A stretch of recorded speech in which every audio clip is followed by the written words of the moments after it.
Assalamualaikum warahmatullahi wabarakatuh. Di sini kami akan memaparkan hasil analisis kami mengenai The Royal Cafe Space Ribbon Kota Lok Sumawe menggunakan analisis Kano. Sebelum kami masuk ke materi, alangkah baiknya kami memperkenalkan diri kami terlebih dahulu. Adapun rekan kami itu ialah Ilsa Hidayat, Liza Subipranoto itu saya sendiri, Andre Maulana, Sabani Abadi, dan Kasihan Muhammad Fajar. Profil perusahaan. Seiring dengan meningkatnya persaingan dalam usaha, terutama pemasaran produk, perusahaan dituntut untuk memberikan pelayanan dan penawaran yang menarik dengan cara memuaskan, meningkatkan dan merangsang konsumen terhadap produk yang ditawarkan. Kondisi ini menciptakan persaingan dunia usaha seperti usaha coffee shop. Keberadaan usaha seperti coffee shop ini terjadi dengan dukungan budaya konsumsi kopi. Dalam masyarakat Aceh, mengkonsumsi kopi sudah menjadi suatu kebiasaan yang mudah ditemui hampir setiap sudut desa hingga perkotaan. Kemudian, perkembangan warung kopi di Aceh semakin menunjukkan kemajuan. Hal ini terlihat dari kemajuan konsep usaha warung kopi, mulai warkop tradisional seperti di perdesaan, kafe, hingga coffee shop. Coffee shop ini akrab dengan konsumen kopi, terutama di perkotaan, khususnya kota Lok Sumawe. Hal ini menjadi salah satu faktor pengusaha berlomba-lomba untuk menarik minat konsumen agar membeli produk. Kemudian, The Royal Cafe ini merupakan salah satu coffee shop di kota Lok Sumawe yang baru berdiri pada akhir tahun 2015 dengan tujuan menyeduh kopi dengan spesial untuk pelanggannya. The Royal Cafe ini salah satu 5 warung kopi terbaik di Lok Sumawe. The Royal Cafe ini sudah mampu menarik banyak konsumen pencinta kopi untuk membeli produk yang ditawarkannya. Kemudian alamat dari The Royal Cafe ini sendiri ialah di Jalan Merdeka Barat nomor 44 Lancanggaram Banda Sakti, Kota Lok Sumawe. Kemudian ada kepuasan konsumen dengan metode Kano. Adapun kepuasan konsumen itu sendiri ialah perbedaan antara harapan konsumen atau nilai harapan dengan situasi nyata yang dirasakan atau persepsi dalam usaha memenuhi harapan konsumen, di mana pertama nilai harapan sama dengan nilai persepsi, berarti konsumen puas. Yang kedua, nilai harapan lebih kecil nilai persepsi, maka konsumen sangat puas. Kemudian nilai harapan lebih besar nilai persepsi, maka konsumen tidak puas. Kemudian selanjutnya akan dijelaskan oleh rekan saya. Dan selanjutnya saya akan menjelaskan bagian 1 identifikasi responden, bagian 2 identifikasi Kano atau identifikasi persepsi, harapan, dan kepentingan responden. Bagian 1 identifikasi responden yang terdiri dari 5, yaitu 1 nama, 2 apakah Anda pernah minum kopi, kalau pernah ya, kalau tidak pernah berarti tidak.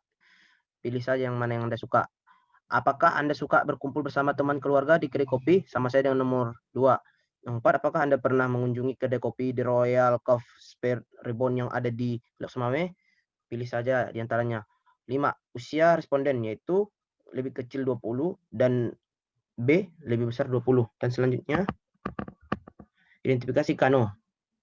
Bagian 2. Petunjuk pengisian, berilah tanda X pada jawaban yang Anda anggap paling benar keterangan, yaitu 1. STS sangat tidak setuju. 2. TS tidak setuju. 3. N netral. 4. S setuju. 5. SS sangat setuju. Cara mengisi pertanyaannya yaitu kita coba di skornya aja, di checklist entah yang gimana yang cocok. Yang pertanyaan yang terdiri dari beberapa bagian. 1. Country of original perception terdiri dari 4 bagian. 2. Promosi penjualan terdiri dari 3 bagian. Dan 3. Physical environment terdiri dari 5 bagian. 4. Equate start merek terdiri dari 3 bagian. 5. Minat beli ulang terdiri dari 4 bagian. Dan selanjutnya kepada teman saya akan menjelaskan. Oke, di sini ada data responden. Data responden ini kita ambil dari hasil pengisian kuesioner yang telah kami berikan beberapa hari yang lalu dan sudah kami sebarkan. Ini hasilnya. Di sini ada usia mulai dari 20 sampai dengan di atas 50 tahun. Di sini bisa kita lihat frekuensinya dari umur 20 sampai dengan 24 ada 17. Berarti presentasinya sekitar 14,2%. Validnya 14,2%. Kumulatifnya juga sama. Pada umur 25 sampai dengan 29 ada 30, frekuensinya sekitar 30 atau presentasinya sekitar 25%. Untuk kumulatif persennya ada 39,2%. Kemudian selanjutnya ada data seperti ini. Untuk pengisian jenis kelamin di bagian laki-laki ada sekitar 67 atau 55,8%. Valid persennya 55,8%. Dan kumulatifnya sama, yaitu 55,8%. Untuk jenis kelamin perempuan ada sekitar 53 orang, persentasenya sekitar 44,2. Valid persennya 44,2%. Kumulatif persennya ada sekitar 100%. Dan untuk pengisian kuesioner kemarin, ada data di bawah ini, pekerjaan sebagai pengunjung di coffee shop Royal Reborn.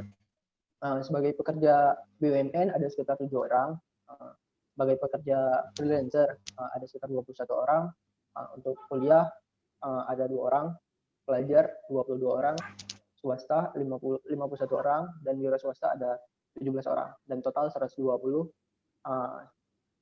Next.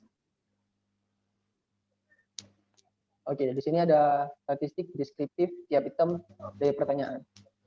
Untuk statistiknya di sini yang pertama ada kualitas produk, nilainya 120%, minimumnya 2% dan maksimumnya 5%. Rata-rata di 4,34%. Standar deviation ada 783. Di harga nilainya semua sama, 120 nilai. Minimumnya ada 3, maksimumnya 5. Dan rata-rata di 4,7. Kreativitas produk dari Royal nilainya 120, minimumnya 2, maksimumnya 5. Di persentase rata-ratanya 3,99 dan standar deviation-nya 0,750. Dan di sini bisa kita lihat semua hasilnya sudah ada, mulai dari prestige, kontinuitas promosi, periklanan khusus, paket harga, layout accessibility, facility estetik, sitting comfort, electronic equipment, facility cleanliness, brand awareness, brand image, quality perception, minat transaksional, minat eksploratif, minat prevensional, dan minat revensional. Oke, next. Hasil dari uji validitas tiap item pertanyaan. Kualitas produk, scale mean of item delete 6,87%, scale variance if item delete 1,831, correct item totalnya 510, context alpha item delete 471. Dari harga ada di 6,92. Dari variasinya ada 2,396 dan total koreksinya ada 4,15. Context alpha ada 601. Kreativitas produk ada di 6,83 dan variasinya ada 2,443. Correct itemnya ada 455 dan context alpha-nya di 554. Resikonya berarti di 5,13 dan variasinya ada 1,657. Correct itemnya 440 dan crown batch alpha-nya 480. Item total statistik dari kontinuitas promosi 5,10%, variasinya 2,292. Correct itemnya 364 dan crown batch alpha di 573. Periklanan khusus di rata-rata 5,24, variasinya 2,134. Correct itemnya 458 dan crown batch alpha 453. Paket harga 15,63%, variasinya 6,354. Correct itemnya 575 dan crown batch alpha di 754. Item total statistik. Layout accessibility di rata-rata 15,79, fasilitas estetik berada di 15,54, sitting comfort di 15,83, electronic equipment 15,74, facility cleanliness 10,42. Oke, next. Item total statistik selanjutan dari yang halaman sebelumnya. Brand awareness di 10,46, brand image 10,53, dan quality perception di 10,39. Ini di minat transaksionalnya berada di 12,35, minat eksploratif 12,24, minat preferensial di 12,35, dan minat referensial di 12,28. Oke, next. Oke, hasil uji reliabilitas ini akan dilanjutkan oleh kawan saya yaitu Andre. Sekian dari saya. Selanjutnya saya akan melanjutkannya. Hasil uji reliabilitas.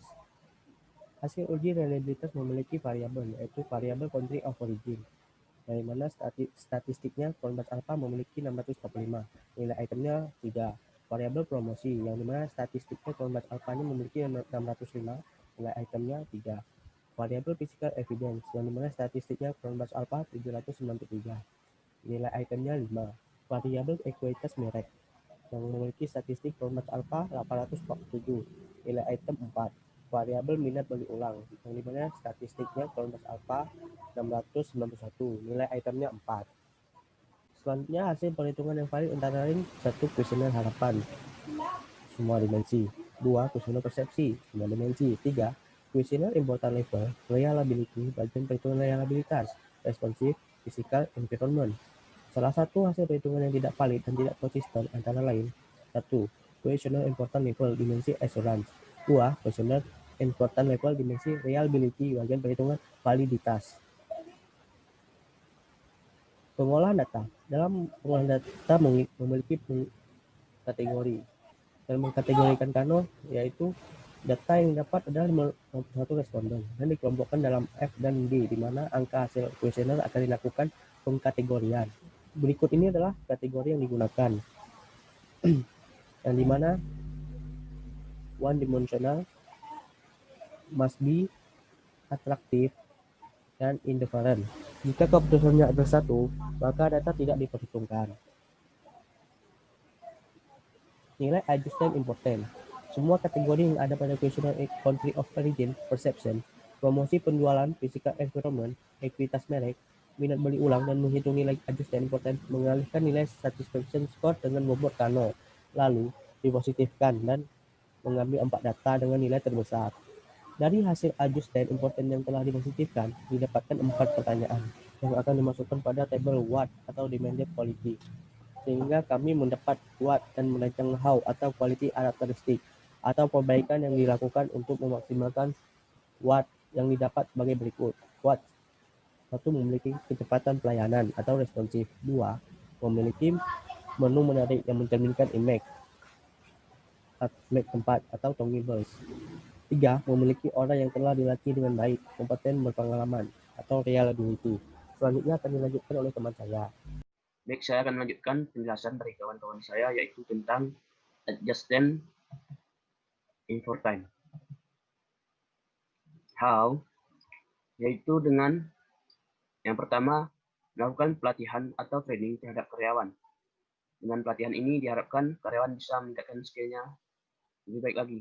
Yang kedua, membuat varian menu yang sesuai dengan image.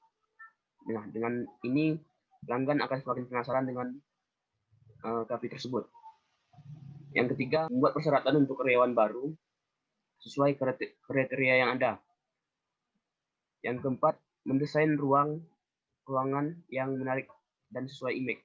Nah, dengan ini pelanggan bisa nyaman di sebuah kafe kita dan membuat mereka tertarik untuk mengunjunginya kembali. Kesimpulan, uji reliabilitas dan validitas. Terdapat 99% data atau konsisten dan 1 data yang tidak valid atau tidak konsisten.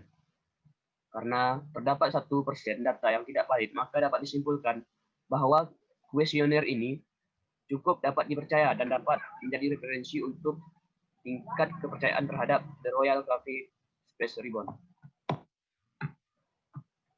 Selanjutnya, uji satisfaction level. Dapat dinyatakan bahwa seluruh data yang diperoleh bernilai negatif, yang berarti bahwa layanan tersebut belum memenuhi tingkat kepuasan dari pelanggan. Maka diharapkan untuk meningkatkan kualitas layanan sesuai dengan harapan dari pelanggan. Selanjutnya, kesimpulan dan saran perbaikan. Dikarenakan tingkat kepuasan pelanggan masih rendah, maka kami merencanakan usulan untuk melakukan perbaikan, untuk melakukan pelayanan dari The Royal Coffee Space Ribbon, yaitu yang pertama, melakukan pelatihan atau training terhadap karyawan. Yang kedua, membuat varian menu sesuai dengan image. Yang ketiga, membuat persyaratan untuk karyawan baru sesuai dengan kriteria yang ada. Yang keempat, mendesain ruangan yang menarik dan sesuai image. Demikian hasil dari analisis Kano kami terhadap The Royal Coffee Space Ribbon. Terima kasih atas segala perhatian dan mohon maaf atas segala kekurangan. Kami akhiri. Assalamualaikum warahmatullahi wabarakatuh.